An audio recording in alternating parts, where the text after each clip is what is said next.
نحمده ونستعينه ونستغفره ونؤمن به ونتوكل عليه ونعوذ بالله من شرور أنفسنا ومن سيئات أعمالنا من يهده الله فلا مضل له ومن يضلله فلا هادي له ونشهد أن لا إله إلا الله وحده لا شريك له ونشهد أن سيدنا وسندنا ونبينا وحبيبنا وحبيب ربنا وطبيبنا ومولانا محمدا عبده ورسوله أما بعد فأعوذ بالله من الشيطان الرجيم بسم الله الرحمن الرحيم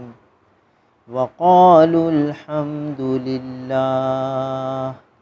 الذي هدانا لهذا وما كنا لنهتدي لولا أن هدانا الله لقد جاءت رسل ربنا بالحق ونودوا أن تلكم الجنة أورثتموها بما كنتم تعملون صدق اللہ مولانا العظیم۔ میرے محترم بزرگوں اور عزیز بھائیوں، یہ سورہ اعراف چل رہی ہے اور ان آیات مبارکہ میں اہل جنت کا کچھ تذکرہ ہو رہا ہے کہ اہل جنت جنت میں جا کر کیا کہیں گے، کیا کریں گے، ان کے دلوں کی کیا کیفیت ہوگی جنت میں۔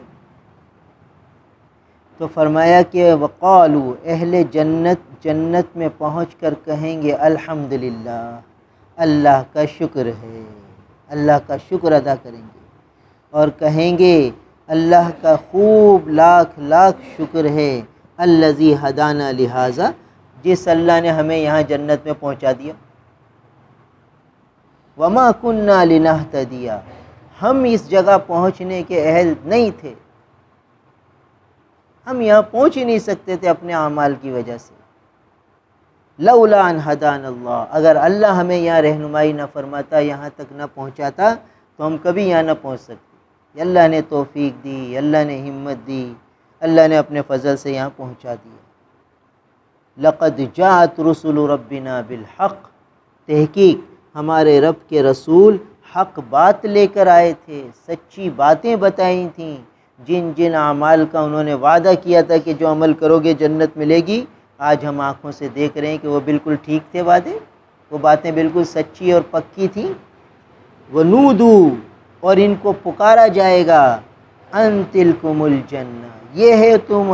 ہے جنت، اورثتموہا، جس کا تمہیں وارث بنا دیا گیا، مالک بنا دیا گیا، بسبب اس کے جو تم عمل کرتے تھے، ما کنتم تعملون۔ جنت کے جتنے تذکرے ہیں، اہل جنت کے جتنے تذکرے ہیں، اس میں یہ بات ملتی ہے کہ وہ خوب اللہ کا شکر ادا کریں گے۔ اور اس سے پچھلی آیت میں آیا کہ وَنَزَعْنَا مَا فِي صُدُورِهِم مِّن غِلٍّ، ہم ان کے سینوں سے جو آپس میں ایک دوسرے کے متعلق غلط فہمیاں، بدگمانیاں ہوتی ہیں، وہ بھی نکال دیں گے، ان کے سینوں کو پاک صاف کر کے جنت میں داخل کریں۔ تو معلوم ہوا کہ جنت میں سینے بھی صاف ہوں گے اور زبانوں سے یہ لوگ اللہ کا خوب شکر ادا کریں۔ اس سے ایک نقطہ ظاہر ہوتا ہے کہ اگر ہم اپنی دنیا کی زندگی کو جنت نظیر بنانا چاہتے ہیں، اپنی دنیا کی زندگی کو جنت جیسا بنانا چاہتے ہیں، تو پھر اس دنیا کی زندگی میں بھی ہمیں اللہ تعالیٰ کی نعمتوں کا خوب شکر کرنا پڑے، اللہ تعالیٰ کی نعمتوں کا استحضار کرنا پڑے گا۔ جب ہم اللہ تعالیٰ کی نعمتوں کا استحضار کریں گے اور اللہ تعالیٰ کی نعمتوں کا خوب شکر ادا کریں گے تو پھر یہ زندگی بھی جنت نظیر بنتی چلی جائے گی۔ دیکھیے اللہ تعالیٰ نے اہل جنت کے تذکرے فرمائے تو وہاں آپس میں ان کی دوستیوں کے تذکرے، ان کی دعوتوں کے تذکرے، ان کے کھانے پینے کے تذکرے فرمائے، ان کی محبتوں کے تذکرے فرمائے، اور جہاں اہل جہنم کے تذکرے فرمائے وہاں آپس میں لڑائیاں، جھگڑے، الزام تراشیاں، بد دعائیں کہ اللہ ان کو زیادہ عذاب دے اور تمہاری وجہ سے ہم یہاں پہنچ گئے۔ یعنی اہل جہنم ایک دوسرے پر الزام تراشیاں کریں گے، ایک دوسرے کو بد دعائیں دیں گے، ایک دوسرے پر لعنت ملامت کریں گے، جھگڑا کریں گے۔ تو یہ جو تذکرے اللہ نے سنائے ہیں جہنم والوں کے، گویا یہ نقطہ ظاہر ہوتا ہے کہ دیکھو اپنے گھروں میں جھگڑے نہ کرنا ورنہ زندگی جہنم نظیر ہو جائے گی۔ ایک دوسرے کے خلاف بدگمانیاں نہ کرنا،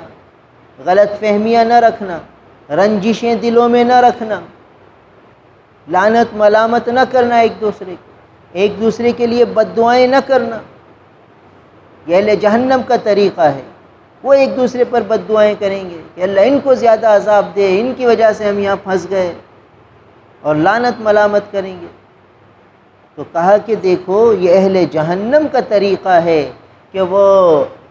دوسرے کی خامیاں دیکھتے ہیں، دوسرے کی برائیاں دیکھتے ہیں، دوسرے کو برا بھلا کہتے ہیں، دوسرے کی بدگمانیاں کرتے ہیں، دوسرے کو لعنت ملامت کرتے ہیں، دوسرے پر بد دعائیں کرتے ہیں۔ تو جو ایسا کرے گا اس کی زندگی جہنم نظیر بنے۔ اللہ بچائے، ہم سب کو محفوظ فرمائے۔ اگر ہم مشاہدہ کریں تو یہ بات نظر آتی ہے، جن گھروں میں ایک دوسرے کے متعلق بدگمانیاں ہیں، غلط فہمیاں ہیں، الزام تراشیاں ہیں، وہاں جھگڑے ہیں، لڑائیاں ہیں، کیس بازیاں ہیں، ماں بیٹی کیس کر رہے ہیں، ماں بیٹے ایک دوسرے کے خلاف کیس کر رہے ہیں، باپ بیٹے کیس کر رہے ہیں، یعنی باپ بیٹے عدالت میں آمنے سامنے دنیا کے اندر۔ کیسی عجیب بات، بیوی شوہر عدالت میں ایک دوسرے کے سامنے، بیوی شوہر پر الزام تراشیاں، شوہر بیوی پر الزام تراشیاں۔ وَجَعَلْنَا بَيْنَكُمْ مَوَدَّةً وَرَحْمَةً، اللہ تو فرماتے ہیں ہم میاں بیوی کے درمیان مودت اور رحمت کا رشتہ قائم کر دیتے ہیں کہ ایک دوسرے پر جان نچھاور کرتے ہیں، ایک دوسرے کی تکلیف دیکھ کر بے چین ہو جاتے ہیں، پریشان ہو جاتے ہیں۔ دیکھیے ایسے بھی گھرانے ہیں جہاں بیوی بیمار تو شوہر کی نیند اڑ جاتی ہے، شوہر کی زندگی بے کیف ہونے لگتی ہے، اور بیوی شوہر بیمار تو بیوی کی زندگی پریشان ہونے لگتی ہے، ایک دوسرے کے لیے جان نچھاور کرتے ہیں۔ وَجَعَلْنَا بَيْنَكُمْ مَوَدَّةً وَرَحْمَةً کی عملی شکل نظر آتی کہ آپس میں اللہ تعالیٰ دونوں کے مودت پیدا فرماتے ہیں، رحم دلی پیدا فرما دیتے ہیں، ایک دوسرے کی تکلیف اور اذیت دیکھ نہیں سکتے۔ یہ جنت نظیر ہے۔ دیکھیے دلوں سے اللہ کھوٹ دور کر دیتے ہیں تو ایک دوسرے کے لیے مودت اور رحمت پیدا ہو جاتی ہے، اور جب جہنم نظیر زندگی ہوتی ہے تو وہ اس کے متعلق غلط باتیں یا اس کے متعلق غلط باتیں، اور عدالت میں کھڑے ہو کر ایک دوسرے کے خلاف الزام تراشیاں۔ یہ زندگی جہنم نظیر ہوگی۔ تو اشارہ اس طرف ہے کہ دیکھو اپنی زندگی کو جہنم نظیر نہ بنانا، جنت نظیر بنانا، اور یہ تمہارے اختیار میں ہے۔ تمہیں اعمال اللہ نے بتا دیا، رسول اللہ صلی اللہ علیہ وسلم نے احکامات معاشرت ایسے دیے ہیں کہ اگر اس پر عمل کرو تو پھر یہ زندگی حیات طیبہ بن جائے گی، جنت نظیر بن جائے گی، رحمتوں والی بن جائے گی، اللہ تعالیٰ کی رحمتیں کھینچنے والی بن جائے گی۔ اور اگر اس زندگی کو اللہ کے حکموں کے خلاف گزارا، رسول اللہ صلی اللہ علیہ وسلم کی تعلیمات کے خلاف گزارا، تو پھر یہی زندگی جہنم نظیر بنی۔ اور نظر آ رہی ہے، مشاہدہ ہو رہا ہے کہ جب احکامات پامال کیے جاتے ہیں تو زندگی جہنم نذیر بن جاتی ہے، اذیت ناک ہو جاتی ہے، کرب ناک ہو جاتی ہے، نیندیں راتوں کی اڑ جاتی ہیں، بھوک مٹ جاتی ہے، کھانا کھاتا ہے تو کھانا نہیں کھایا جاتا، سونا چاہتا ہے تو نیند نہیں آتی، ایسی چل رہا ہے، پنکھے چل رہے ہیں، نیند نہیں آتی۔ کیوں؟ کہ احکامات پامال کیے تو اب زندگی بے کیف ہو گئی اور زندگی بے چین ہو گئی اور زندگی میں سرور اور مسرت ختم ہو گئی، ایک عجیب اذیت ناک کربناک زندگی بن گئی۔ اور احکامات کو پورا کرو تو سخت دھوپ ہے اور درخت کے سائے میں سو رہا ہے، نیند آ رہی، مزے سے میٹھی نیند سو رہا ہے، دھوپ کے اندر سو رہا ہے، نہ بجلی کی ضرورت نہ اے سی کی ضرورت، بس ایک درخت کا سایہ ہے، اس کے نیچے سویا، نیند آ گئی۔ کیوں؟ احکامات پورے کر رہا ہے تو ایک درخت کے نیچے نیند آ رہی ہے، اور احکامات پامال کر رہا ہے تو ایسی کی ٹھنڈک میں بھی نیند نہیں آ رہی۔ تو اس لیے یہ جنت دوزخ کے تذکرے یہ ہمارے لیے ایک عمل کے لیے مشعل راہ ہیں کہ ایسے زندگی گزار، ایک دوسرے کے خلاف دلوں میں نفرتیں نہ رکھو تو زندگی جنت نذیر ہو جائے گی۔ ایک دوسرے کے لیے دیکھیے، اللہ جنت میں جانے سے پہلے دلوں کی صفائی فرما رہے ہیں کہ جنت میں دلوں کا گند میل نہیں ہوگا، ایک دوسرے کے خلاف نفرت نہیں ہوگی، جنت میں ایک دوسرے کے خلاف نفرت نہیں ہوگی، غلط فہمیاں نہیں ہوں گی، بدگمانیاں نہیں ہوں گی، دل صاف ہوں گے۔ تو یہاں بھی دل صاف رکھو تو زندگی جنت نذیر ہو جائے گی، اور دلوں میں میل کھوچیل ہوگا تو بھئی یہ زندگی بے چین ہو جائے گی اور زندگی بے کیف ہو جائے گی اور زندگی کا لطف ختم ہو جائے گا، بے سکونی آ جائے گی، سکون ختم ہو جائے گا۔ تو یہاں فرما رہے ہیں کہ یہ اللہ تعالیٰ اہل جنت کو جب جنت میں داخل کریں گے تو اہل جنت اللہ کی نعمتوں کے استحضار میں ڈوب جائیں گے، ان کے سامنے اللہ کی نعمتیں ہی نعمتیں ہوں گی، کیونکہ جنت نعمتوں سے پر ہے، تو فوراً کہیں گے الحمدللہ الذی ہدانا لہذا، تمام تعریفیں اس اللہ کے لیے جس نے ہمیں یہاں پہنچا دیا۔ گویا یہ جو نعمت ملی ہے اس کو اللہ کا عطیہ سمجھیں گے، معلوم ہوا کہ دنیا میں جو نعمت ملے اسے اللہ کی عطا سمجھیں، مسجد میں آ رہے ہیں یہ اللہ کی عطا ہے، قرآن پڑھنے کی توفیق مل گئی یہ اللہ کی عطا ہے، اور ذکر کی توفیق مل گئی یہ اللہ کی عطا ہے، رسول اللہ صلی اللہ علیہ وسلم پر درود شریف پڑھنے کی سعادت مل گئی یہ اللہ کی عطا ہے، کسی کے ساتھ خیر خواہی کی توفیق مل گئی، کسی کی خدمت کرنے کی توفیق مل گئی، کسی غریب کی مالی مدد کرنے کی توفیق مل گئی، یہ اللہ کی عطا ہے، اور کوئی خیر کا کام کرنے کی سعادت مل گئی یہ اللہ کی عطا ہے، کسی کی خدمت کر دی، کسی کا دل جیتا، کسی کی کو راحت پہنچائی، کسی کو اذیت سے بچایا، یہ سب اللہ کی عطا ہے، اللہ کی توفیق ہے، اس پر خوب شکر۔ تو یہ دنیا کی زندگی جنت نذیر بنے گی۔ بیوی نے اچھا کام کر دیا تو اللہ کا شکر کہ اللہ آپ نے ایسی بیوی عطا فرمائی، اور بچوں نے کام اچھا کر دیا یا اللہ آپ نے ایسے بچے عطا فرمائے، اور کوئی کھانے پینے کی اچھی نعمتیں ملی، اللہ یہ سب آپ کی عطا ہے، یہ آپ کی نعمت ہے، آپ کی مہربانی ہے، الحمدللہ الحمدللہ الحمدللہ، یہ اہل جنت کا طریقہ ہے۔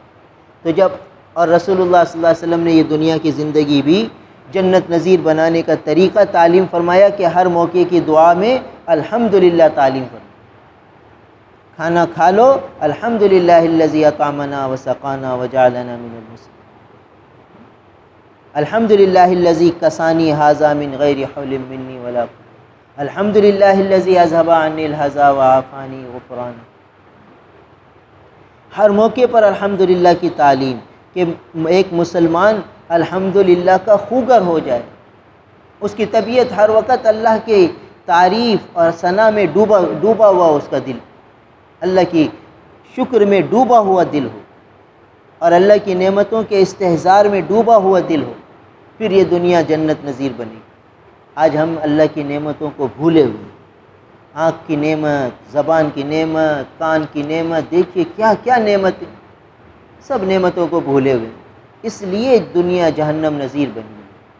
تو اہل جنت دعائیں کریں گے اور اللہ کا شکر ادا کریں گے کہ الحمدللہ، اور جو اللہ نے دولت دی ہے اس کی نسبت اللہ کی طرف کریں، اپنی طرف نہیں کہ ہمارا کمال ہے۔ تو یہ کہیں گے کہ یہاں جو ہم جنت میں پہنچے ہیں اپنے عمل سے نہیں پہنچے، اپنے کمال سے نہیں پہنچے،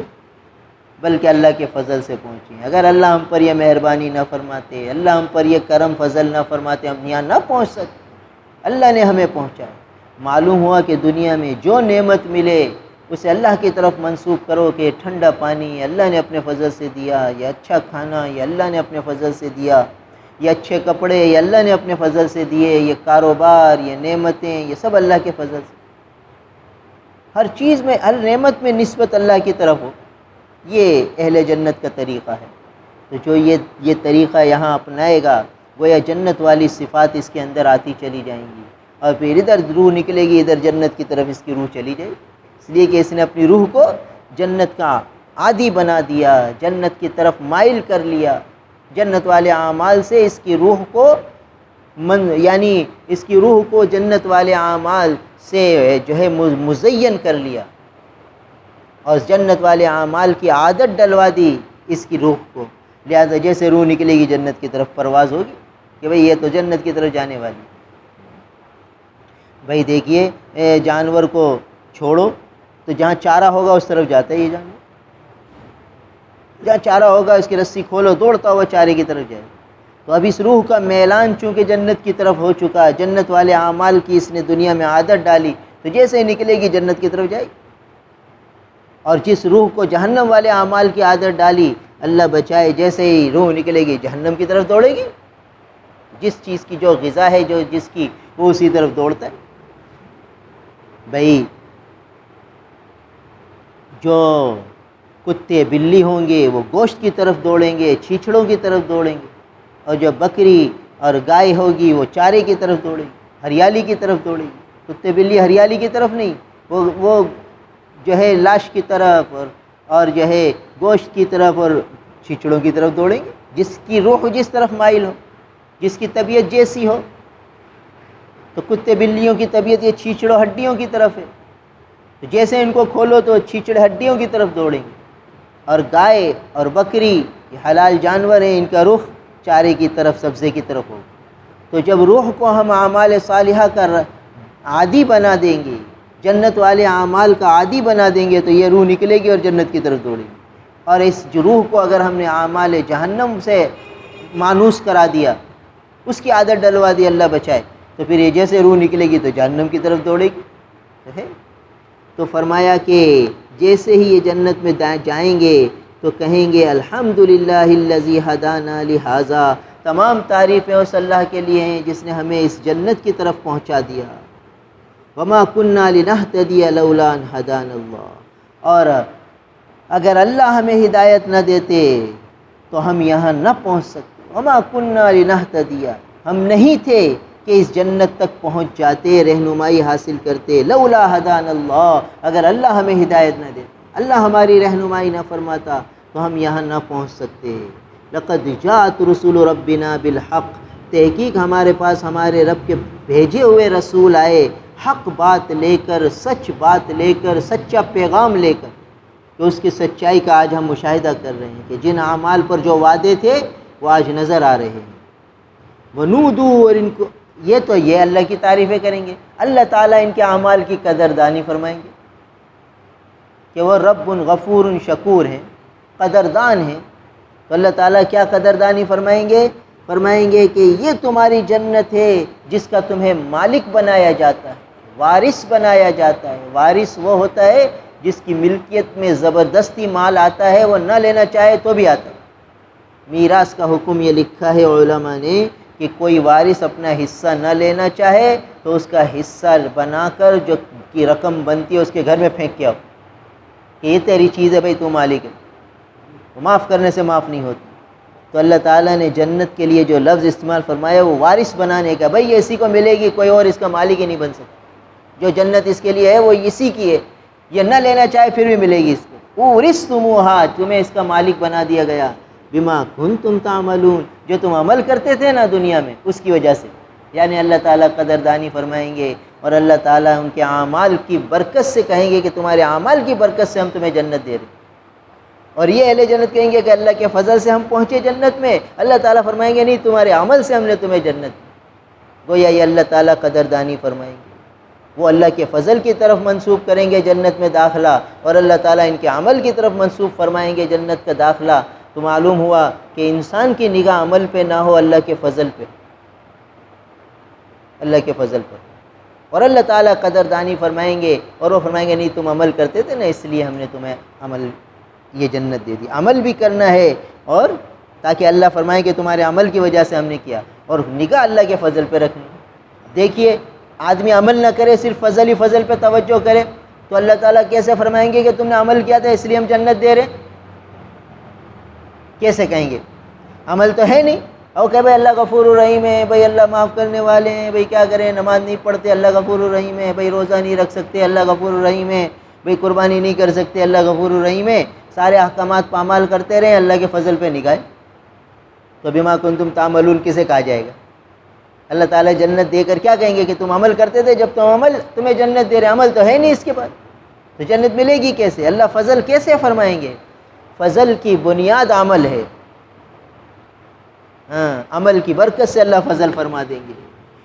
تو اللہ تعالیٰ جو فضل فرمائیں گے عمل کی برکت سے فرمائیں گے، مگر ایمان والوں کو یہ تعلیم دی کہ عمل پر بھروسہ نہ کرنا، اللہ کے فضل پہ بھروسہ کرنا ہے، کہ تمہارے عمل اس قابل نہیں کہ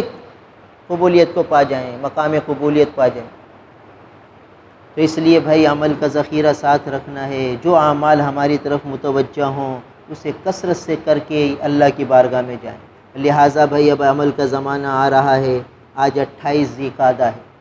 ذی قعدہ کے مہینے کی 28 تاریخ ہے، کل 29 تاریخ ہوگی، پھر ہو سکتا ہے اتوار کو پہلی ذی الحجہ ہو۔ عشرہ ذی الحجہ بہت قیمتی عشرہ ہے، آخرت کے اعمال کا ذخیرہ جمع کرنے کے لیے بہت اہم موقع اللہ نے عطا فرما دیا۔ اہل ایمان اس موقع سے فائدہ اٹھاتے ہیں، اعمال کا ذخیرہ جمع کرتے ہیں، جن اعمال کی وجہ سے اللہ فرمائیں گے کہ اس عمل کی وجہ سے ہم تمہیں جنت دے رہے ہیں، اس جنت کے تم مالک بن گئے ان اعمال کی وجہ سے۔ تو آج اعمال کا جمع کرنے کا موقع اب آ رہا ہے، جیسے ہی چاند نظر آئے گا بھائی زمانہ ہی بدل جائے گا، زمانہ بدل جائے گا، ابھی اور حکم ہے، اس وقت اور حکم ہو جائے گا۔ ابھی ایک روزہ آج رکھیں کل رکھیں تو ایک نفل روزے کا ثواب، ایک دن کے روزے کا ثواب ملے گا، اور اب چاند دیکھتے کے ساتھ ہی جب ہم اتوار یا پیر کا روزہ رکھیں گے تو ایک روزہ رکھو 360 روزوں کا ثواب لے جاؤ، ایسا زمانہ آ رہا ہے۔ ایک روزہ رکھ لو، 15 گھنٹے کی مشقت اور 360 روزوں کا ثواب۔ بتائیے 15 کو 360 سے ضرب دے دو، کہاں پہنچے گی؟ کتنے گھنٹوں کا ثواب مل رہا ہے؟ 15 گھنٹے کی محنت پر اتنے سارے گھنٹوں کا ثواب مل رہا ہے۔ ایک سال کے روزوں کا ثواب ایک روزے پر، 9 روزے ہیں یہ 9 ذی الحجہ تک کے، اس لیے ذوق سے شوق سے ہمت سے آدمی روزے رکھنے کا اہتمام کرے، کیونکہ یہ بہت قیمتی دن ہے، اور اس راتیں بھی بڑی قیمتی ہیں۔ وَلَيَالٍ عَشْرٍ، 10 راتوں کی قسم اللہ نے کھائی ہے، وہ 10 راتیں یہی عشرہ ذی الحجہ کی راتیں ہیں۔ ہر رات کی عبادت لیلۃ القدر کے برابر، اور لیلۃ القدر خیر من الف شہر، 1000 مہینوں سے بہتر۔ تو گویا کہ یہ 10 راتیں آ رہی ہیں جو ہر رات 1000 مہینوں سے بہتر، بہت قیمتی زمانہ آ گیا، اس لیے بھائی اسے ضائع نہ کریں، پیڑیوں میں چکر لگا کر جانوروں کے تلاش میں یہ قیمتی لمحہ ضائع نہ کریں کہ بھئی پیڑی جانا ہے اس لیے روزہ نہیں رکھ سکتے، بھئی رات کو جانور لینے جانا ہے اس لیے رات کی عبادت نہیں کر سکتے، بھائی بڑی محرومی ہو جائے گی، بہت محرومی ہو جائے گی۔ اس لیے روزے کا خوب اہتمام، نفل روزہ ہے مگر کمائی کا ذریعہ ہے، آخرت کے درجے بڑھانے کا ذریعہ ہے، اللہ تعالیٰ کے قرب کا ذریعہ ہے۔ ایک دن کے روزے سے 1 سال کا قرب ملتا ہے، یعنی جو قرب ایک دن کے روزے سے 1 سال مسلسل روزہ رکھنے سے جو قرب ملے گا، ایک دن کا روزہ رکھنے سے وہ قرب الہی مل جائے گا، یعنی قرب الہی کی رفتار بہت تیز ہو جاتی ہے۔ اس لیے 9 روزے کوئی مشکل نہیں ہے، ہمت کر کے آدمی رکھ لے، اگرچہ موسم تھوڑا سخت ہے، گرمی ہے، مگر بھائی ہم ہیں ہی آخرت کے مسافر، ہیں ہی آخرت کے تاجر، دنیا کا تاجر دنیا کے تھوڑے سے نفع کے لیے کراچی بھی جاتا ہے، لاہور بھی جاتا ہے، چین بھی جاتا ہے، دنیا کے کونے کونے میں جاتا ہے نفع کمانے کے لیے، گھر والوں کو چھوڑتا ہے، بیوی بچوں کو چھوڑتا ہے، گھر کے راحت آرام کو چھوڑتا ہے، گھر کے کھانے پینے چھوڑتا ہے، اور سفر کی مشقتیں جھیلتا ہے 2 پیسے کے نفع کے لیے۔ وہ 2 پیسے کا نفع تو یہیں رہ جائے گا، اور یہ جو روزے کی مشقت ہے، ذہب الظماء وابتلت العروق وثبت الاجر انشاءاللہ تعالی، ہمارے پیارے آقا فرماتے ہیں پیاس چلی گئی اور رگیں تر ہو گئیں اور اجر باقی رہ گیا انشاءاللہ تعالی۔ اس لیے بھائی ہمت کر کے روزے کا اہتمام ہو، اتوار سے شروع ہو جائیں یا پیر سے شروع ہو جائیں، جب اللہ چاہیں، جب چاند نظر آ جائے، اور راتوں کی خوب کثرت سے عبادت، ہو سکے تو ہر رات میں صلاۃ التسبیح پڑھ لی جائے،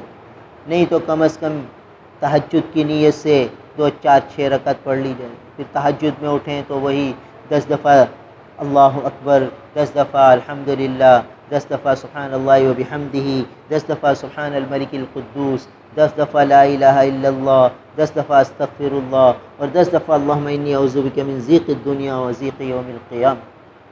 یہ حضور صلی اللہ علیہ وسلم تہجد میں اٹھتے تھے تو یہ کلمات کا ارشاد فرماتے تھے۔ حضور صلی اللہ علیہ وسلم جو عمل فرمائیں اس میں برکت ہی برکت ہے، تاثیر ہی تاثیر ہے، اس لیے اس کا اہتمام ہو۔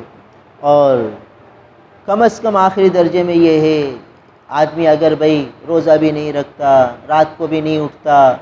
تو بھائی کم از کم عشاء کی نماز تکبیر اولیٰ سے اور فجر کی نماز تکبیر اولیٰ سے پڑھ لے تو پوری رات کی عبادت کا ثواب اس کے کھاتے میں لکھا جائے گا۔ اس لیے بھائی یہ اس آخری درجے میں یہ کرنا، عمل میں آگے بڑھنا ہے، تھوڑا سا وہ زندگی کے لمحات رہ گئے، نہ معلوم کب یہ سانس ختم ہو جائے، اس لیے یہ احب الاعمال ہیں، یعنی ان دنوں میں جو عمل کیا جاتا ہے، چاہے روزہ رکھے، چاہے نفل پڑھے، چاہے ذکر کرے، چاہے تلاوت کرے، چاہے قضا روزے رکھے، جو عمل کرے احب الاعمال اللہ، اللہ کو یہ اعمال دوسرے دنوں کے مقابلے میں زیادہ محبوب ہیں، یعنی ان اعمال سے اللہ کی محبت ملتی ہے، یہ اعمال اللہ کے محبت دلانے کا ذریعہ ہیں، اس عشرے میں اعمال کرنا، تو ذکر بھی بڑھا دے، تلاوت بھی بڑھا دے، مناجات بھی بڑھا دے، درود شریف کی تعداد بھی بڑھا دے، یعنی کچھ اعمال میں اضافہ ہو جائے، یہ دن بہت قیمتی ہیں۔ اور جس پر قربانی واجب ہو وہ چاند دیکھتے کے ساتھ ہی ناخن نہ کٹوائے، سر کے بال، جسم کے بال نہ کٹوائے، اس لیے آج ہی باٹ کاٹ لے، ناخن کاٹ لے یا کل کاٹ لے، تاکہ اتوار کو اگر چاند ہو گیا تو پھر موقع نہیں ملے گا۔ اور یہ مستحب عمل ہے، مستحب سے اللہ کی محبت ملتی ہے، اگر کوئی نہ کر سکے تو کوئی حرج نہیں، بیچ میں بھی کٹا سکتے ہیں، اور جس پر قربانی واجب نہ ہو وہ بھی یہ عمل کر لے تو اچھی بات ہے، تشبہ تو ہو جائے گا نیک لوگوں کے ساتھ، اس لیے یہ بھی کر لے تو اچھا ہے، اس کے لیے بھی بہتر ہے۔ تو بھائی جو اعمال جس زمانے میں رسول اللہ صلی اللہ علیہ وسلم نے ترغیب دی ہے ان زمانے میں وہ اعمال کر لیں گے تو قرب الہی میں آگے بڑھیں گے۔ اللہ تعالی ہم سب کو عمل کی توفیق دے۔ الحمدللہ رب العالمین والعاقبۃ للمتقین والصلاة والسلام علی رسولہ محمد وآلہ واصحابہ اجمعین، نستغفر اللہ ونتوب الیہ، اللہم آت محمدا الوسیلہ والفضیلہ وابعثہ مقاما محمودا الذی وعدتہ، اللہم آت محمدا الوسیلہ والفضیلہ وابعثہ مقاما محمودا الذی وعدتہ۔ اے اللہ یہ مبارک عشرہ آ رہا ہے، اس کی پوری قدردانی نصیب فرما دیجیے، اپنے فضل و کرم سے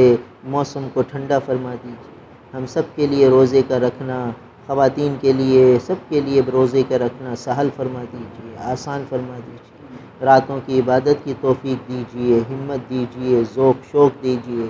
اعمال اوقات کو ضائع ہونے سے بچا لیجیے۔ ربنا تقبل منا انک انت السمیع العلیم وتب علینا انک انت التواب الرحیم۔ اے اللہ جو بیمار ہیں انہیں شفا دے دیجیے، جو دنیا سے رخصت ہو چکے ہیں ان کی بخشش فرما دیجیے۔ یہاں ہمارے بھائی عدنان گوشت والے، ان کی چھوٹی سی دودھ پیتی بچی فوت ہو گئی، اللہ تعالیٰ اس گھر والوں کو صبر جمیل عطا فرمائے۔ ہمارے ساتھی حافظ شریف صاحب کی پوتی دودھ پیتی 2-3 دن کی بچی فوت ہو گئی، اللہ ان کے گھر والوں کو بھی صبر جمیل عطا فرمائے، سب کے پسماندگان کو اللہ تعالیٰ صبر جمیل عطا فرمائے، سب کے لیے خیر کے، عافیت کے، سلامتی کے فیصلے فرمائے۔ اللہم انا نجعلک فی نحورہم ونعوذ بک من شرورہم، اللہم استر عوراتنا وآمن روعاتنا، ربنا تقبل منا إنك أنت السميع العليم وتب علينا إنك أنت التواب الرحيم وصلى الله تعالى على خير خلقه محمد وآله وأصحابه أجمعين آمين برحمتك.